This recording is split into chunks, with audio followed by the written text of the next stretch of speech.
नमस्ते, म पेम्बा शेर्पा अनि यहाँहरूमा चाहिँ आज हाम्रो यो काठमाडौँको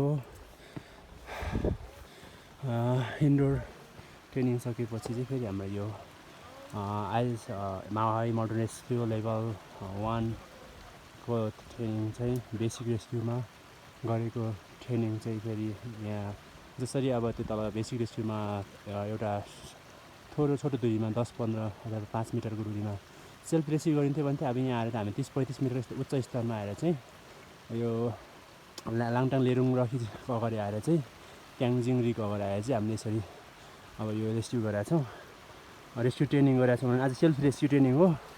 अनि सबै साथीमाथि पुग्छन् म पनि बाटो हिँड्दैछु अनि यहाँ चाहिँ अघि नै सर आएर अब एङ्कल फिक्स गरिसक्नुभयो। अनि आज त हामी चाहिँ गर्नु त्यो पहिला नै बेसिक माउन्टेन रेस्क्युमा गरिसकेको हो, तर अब हाई माउन्टेन रेस्क्युमा पनि यो अझ अलि हाई उच्च तरिकाले कसरी गर्ने त भन्ने तरिकाले चाहिँ आज हामी गर्न गइरहेको छौँ। त गर्न गइरहेको छु खोला देख्ने टक्क तरे यहाँबाट यहाँ तरे अलिक केयर गरेर लडिन्छ यहाँ चाहिँ। अनि यो चाहिँ अनि गिलु दाई अनि आज हामी चाहिँ पहरामा गएर बस्छौँ होला अब मुनि लगाएर। अनि ल अब गिलु दाई जाँदै हुनुहुन्छ।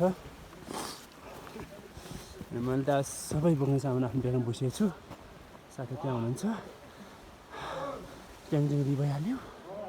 अनि सर माथि हुनुहुन्छ, उहाँहरू आफ्नो स्टुडेन्टको लागि सिस्टम रेडी गर्दै हुनुहुन्छ। अनि अब है त बाँकी कुरा फेरि कन्टिन्यू हाई माउन्टेन रेस्क्युमा चाहिँ सेल्फ रेस्क्यु ट्रेनिङको लागि चाहिँ हाम्रो सरले रोप फिक्स गरिसक्नु भएको छ। रोप चाहिँ जहिले पनि स्टार्टिङ रोप लाउनुहुन्छ रेस्क्युको लागि चाहिँ।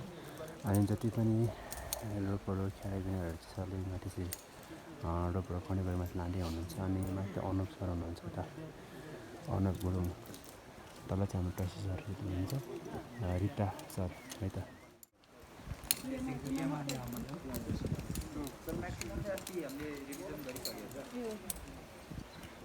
हाम्रो एङ्कर रोपहरू केही छ त ग्राउन्डमा मलाई दिनुहोस् त।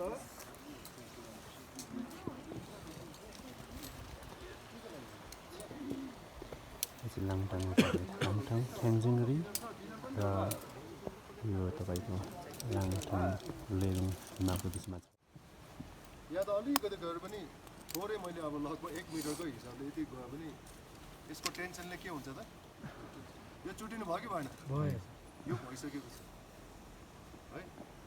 आमा डुब्नमा पनि एउटा क्लाइन्टको केसेसमा यस्तै भएको छ है त। एउटा हाम्रो सेफ्टी अलि लुज हुन्छ नि होइन, एउटा के हुन्छ त टाइट हुन्छ नि।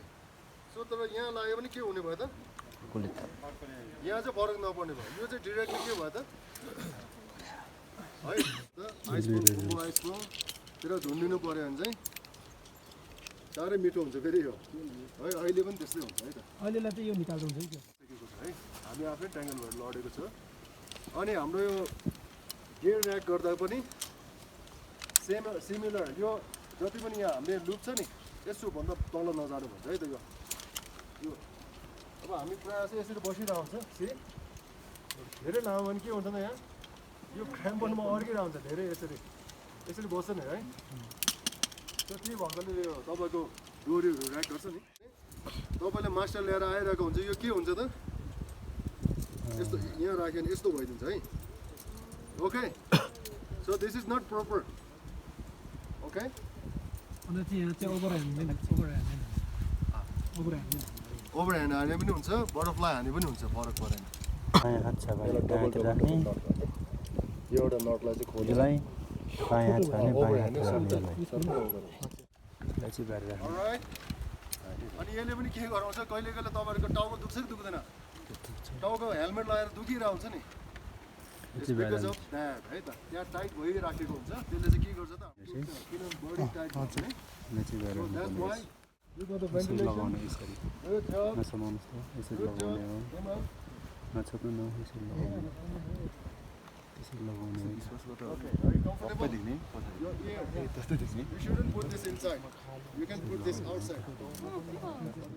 यो लङ So, excuse me, जुमरमा गयो last time चाहिँ हामीले सेल्फ रेस्क्यु गर्दाखेरि के युज गरेको थियो मेकानिकल गाइड युज गरेको थिएँ अहिले चाहिँ अलिकति अपडेट भएर हामीले चाहिँ अहिले माइक प्रोटेक्सन युज गर्छौँ है माइक प्रोटेक्सन सबैलाई थाहा छ नि के युज भयो त now here's a micro traction, right? We have added micro traction, mini traction, or if you have any like other this kind of traction that been made by slideshow मा देखाएको थिएँ नि मैले पेट्जिलले बनाएको अरू ट्र्याक्सनहरू छ त्यो युज गर्नु मिल्यो है यो अटो प्लग छ अटो प्लगसँग यसमा के छ त it got a pulley right त्यो पुली भएको कारण चाहिँ के भयो त अस्ति पहिला no matter how you do it just do it comfortably है अघि नै भने नि आफूले कम्फोर्टेबल बनाउने कुरामा चाहिँ जानु है त अब यसलाई माथि थोरै जनरेसन माथि जानुहुन्छ होइन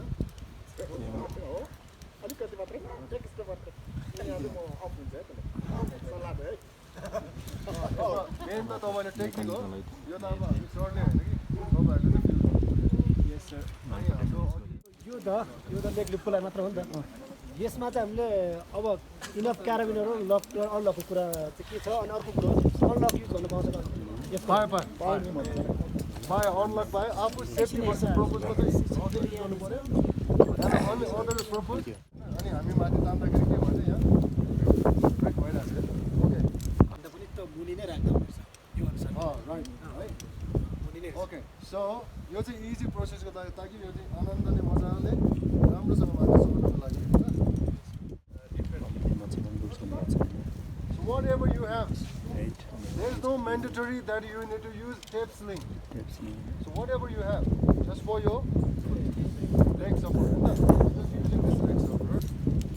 And then I'm going to go माथि भयो तान्यो होइन भयो तान्यो तान्यो अब के भन्दाखेरि त्यहाँबाट चाहिँ बल्ल right? But when you are trying to move the tumor, okay? Yes, sir. See? What is easy, Amazon? What do you want? Easy, right? How about you? Purpose of the harness, if you have a your chest, get a